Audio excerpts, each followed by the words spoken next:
semuanya, seperti biasa, sebelum kita memulai pelajaran, kita akan mendengarkan renungan, supaya iman kita semakin bertumbuh. Mari kita nyanyikan lagu Bapakku Datang.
Kita lipat tangan, kita tutup mata, kita tundukkan kepala. Tuhan Yesus, terima kasih Tuhan, Engkau telah menyertai kami, hingga kami sebentar lagi bisa mendengarkan renungan firman-Mu Tuhan. Kiranya Engkau memberkati kami Tuhan, membuka hati dan pikiran kami, supaya kami mengerti sabda yang akan Kau sampaikan kepada kami. Di dalam nama-Mu kami berdoa Tuhan, supaya kami bisa duduk diam, mendengarkan segala firman-Mu. Amin. Dunia boleh katakan tak berarti, dunia boleh katakan ku bukan siapa-siapa, tapi ku hanya dengar apa kata Yesus. Dia katakan ku istimewa. Dunia boleh katakan ku tak berarti, dunia boleh katakan ku bukan siapa-siapa, tapi ku hanya dengar apa kata Yesus. Dia katakan ku istimewa.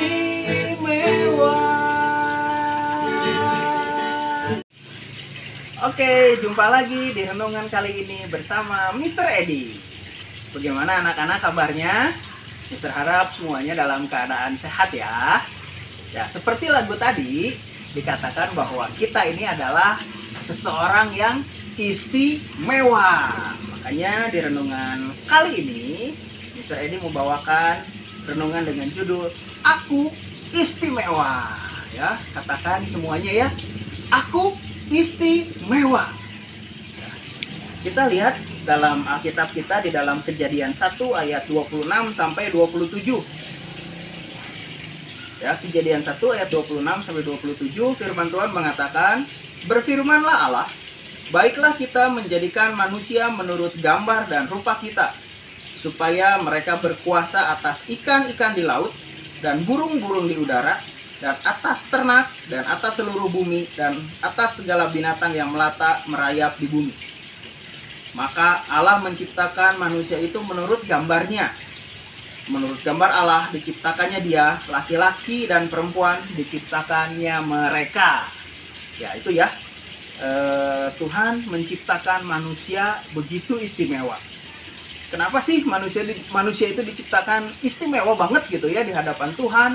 Karena manusia diciptakan dari debu dan tanah, diberikan yang namanya nafas kehidupan dari Allah itu sendiri.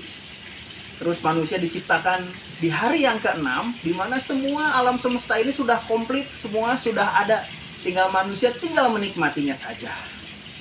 Ya, jadi itulah mengapa manusia diciptakan begitu istimewa gitu ya. Dan juga ada beberapa hal yang menyebabkan manusia itu adalah ciptaan Tuhan yang istimewa.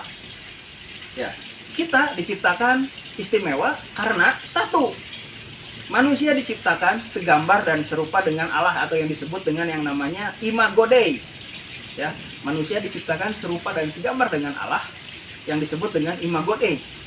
Manusia memiliki kesamaan dengan Allah. Manusia memiliki kemiripan dengan Allah, yaitu kesamaan hati, kesamaan mencipta, dan kesamaan akal budi. Allah mengasihi, manusia pun mengasihi. Allah bisa menciptakan, manusia juga bisa menciptakan. Walaupun manusia menciptakan dari yang ada menjadi baru ya, bukan dari yang tidak ada menjadi ada gitu ya. Kalau Tuhan menciptakan dari yang tidak ada menjadikan ada, tetapi kalau manusia menciptakan dari yang ada menjadi baru. Dan adanya kesamaan akal budi, yaitu Tuhan berpikir, manusia pun berpikir gitu ya. Tuhan mempunyai perasaan, manusia pun mempunyai perasaan. Ya, terus yang kedua, manusia diciptakan istimewa. Kita diciptakan istimewa karena manusia diciptakan begitu unik ya. Ya, uniknya kenapa sih gitu ya? Kita lihat ya, pernah memperhatikan nggak hewan-hewan yang ada di dunia ini? Kita ambil contoh hewan kuda lah. Kuda itu mau jantan, mau betina, mukanya sama semua kan ya. Nggak ada yang mukanya beda-beda antara kuda yang satu dengan kuda yang lain. Tetapi manusia sangat unik diciptakan oleh Tuhan. Laki-laki dan perempuan diciptakan dengan muka-muka yang berbeda. Aduh, bayangkan kalau misalnya semua manusia diciptakan sama mukanya ya. Pasti nggak akan ada yang menarik, nggak akan ada yang bilang, si itu cantik, si itu ganteng gitu ya. Ya itulah uniknya manusia gitu ya, diciptakan dengan muka yang berbeda-beda. Dan dari muka yang berbeda-beda itu kita bisa melihat bahwa itulah keunikan dari manusia, ciptaan Tuhan yang begitu istimewa gitu ya. Makanya kita bisa menilai orang itu ganteng, menilai orang itu cantik, ya pasti ngelihat dari mukanya kan. Ya bayangin aja kalau misalnya mukanya sama semua, kayak gimana tuh ya. Kalau misalnya mukanya sama semua, pasti nggak akan menarik gitu kan ya. Dan yang ketiga, kenapa manusia itu diciptakan istimewa? Mengapa kita diciptakan istimewa? Karena kita ini tidak bisa digantikan sama manusia lainnya. Manusia tidak bisa digantikan sama manusia lainnya. Contohnya nih ya, misalnya kalau kita sedang ada di jalan dan kita nabrak seekor ayam, nah ayam itu bisa diganti sama kita dengan ayam lain kan? Ya kalau misalnya manusia, kalau sudah tidak ada di dalam dunia ini, alias sudah meninggal, tidak bisa digantikan sama manusia lain. Ya contoh lah, ini misalnya nih contoh yang amit-amit banget gitu ya. Kalau misalnya ada seorang anak yang ketabrak di jalan, kan kita nggak bisa bawa anak baru bilang, nih anaknya saya gantiin gitu ya. Jadi manusia itu istimewa karena tidak ada manusia yang bisa menggantikannya. Kita ini hidup di dalam dunia ini ya cuma kita doang gitu ya. Jadi kalau misalnya kita sudah tidak ada di dunia, ya sudah, nah tinggal nama kita saja yang membuat kesan baik atau buruk yang di dalam dunia ini. Nggak ada yang bisa menggantikannya ya. Jadi kita ini adalah ciptaan Tuhan yang paling istimewa. Mr. Edi, anak-anak, dan semuanya adalah ciptaan Tuhan yang paling istimewa yang ada di dalam dunia ini. Jadi kita harus bersyukur ya, karena kita ini adalah manusia yang istimewa, manusia yang unik, dan manusia yang dikasihi sama Tuhan. Ya, kita semua diciptakan istimewa, kita berharga di mata Tuhan. Jadi jangan ada yang merasa rendah diri, jangan ada yang merasa minder gitu ya, karena kita ini adalah makhluk Tuhan yang paling istimewa. Dan di penutup kali ini Mr. Edi cuma bilang kepada anak-anak semua bahwa jangan ada yang merasa diri kita ini seperti kayaknya minder, nggak bisa apa-apa atau gimana gitu ya. Tapi milikilah hati yang bersukacita bahwa kita ini adalah ciptaan Tuhan yang paling istimewa. Oke, katakan sekali lagi ya. Saya istimewa. Kita istimewa. Terima kasih, Tuhan Yesus memberkati.